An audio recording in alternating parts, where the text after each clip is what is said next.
How to Train Your Dragon is a masterpiece. There's no doubt about that. From the amazing story to the beautiful music, the movie's able to make you feel as if you're there with the characters themselves. You're able to experience the friendship that Hiccup has with Toothless, and also feel the pressure that Hiccup has for being different, as he chooses his personal values over everybody else's opinions. You can feel the joy of flying during the test drive scene when Hiccup is riding Toothless and they have their first successful flight, which is also my favorite scene of all time in an animated film. When I was watching that as a kid, I felt like I was in another world.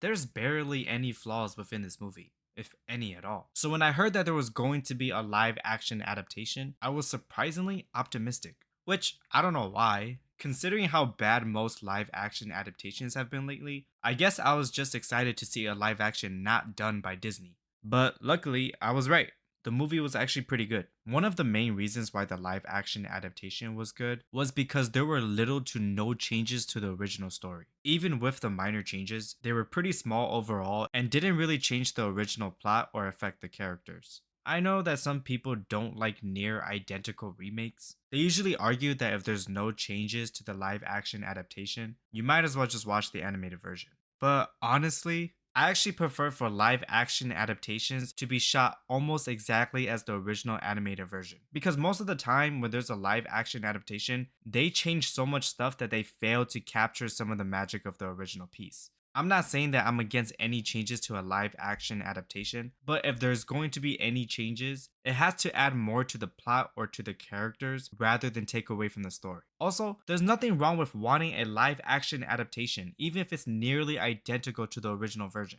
Sometimes it's just cool to see how things will look like in real life, and I think that's totally fine. The reason why the movie was so accurate at portraying the original story is because the original director for the animated film, Dean DeBlois, came back to direct this live action adaptation. He wanted to make sure that the story was done well, and I'm so glad that he came back to direct this. And not just the director, too. They even had John Powell, who composed the original soundtrack, come back for this movie as well. The music that he makes for this movie sounds similar to the original version, but there are new and minor changes that he did that I think worked really well. One of my favorite changes was how the new version of Test Drive had this choir transition to the song, which still made the scene intense but also different in its own way. Compared to the original, where it was much more aggressive when Hiccup and Toothless were falling out of the sky. I'm not gonna lie, watching the live action version of Test Drive made me excited while I was watching it. It almost felt like it was my first time watching the scene again, and I think they did such a great job with it.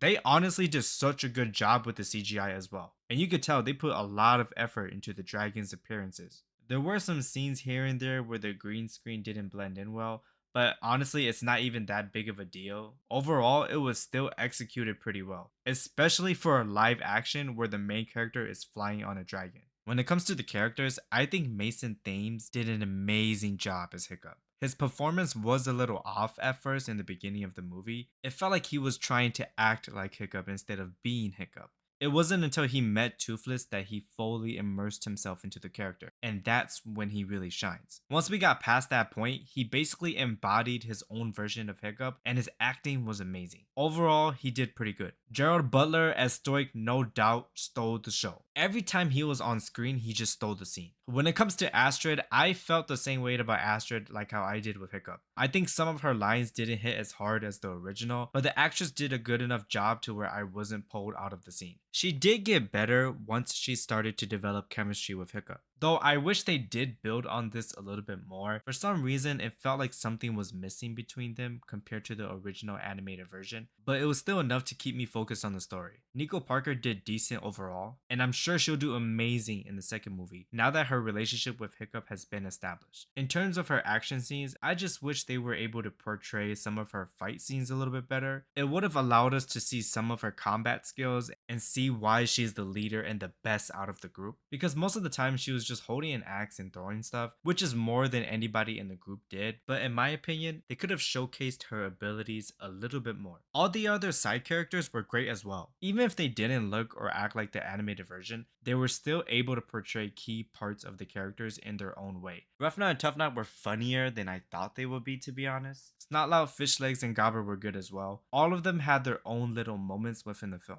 The only complaint I have with the live action adaptation is that some scenes just felt way too short or rushed. Like during the scene where Hiccup goes to find Toothless after being selected to kill a dragon for the final test. It just felt super fast and they were kind of going through the dialogue really quick. It feels like they didn't really flesh out some of the scenes and didn't allow some of the characters to sit with their emotion. They did cut out a scene from the original animated version that I wish they would have left in. There's a scene in the original animated movie where Hiccup and Toothless are on an island after flying, and they're visited by these little dragons, and this is when Hiccup realizes that everything the Vikings know about the dragons have been wrong. And I think this specific scene, or just something similar to it, would have added more to the live action adaptation. Because we see other dragons besides Toothless getting along with Hiccup, and we as the audience see how they really are. Overall, the film was done really well. It was created almost scene by scene as the original animated version, and although it didn't retain all of the magic of the original piece, it retained some and even had its own different magic. No matter how hard you try, you can't recreate magic of any original piece. But the movie was still good regardless. There's a reason why part 2 was announced before part 1 even came out.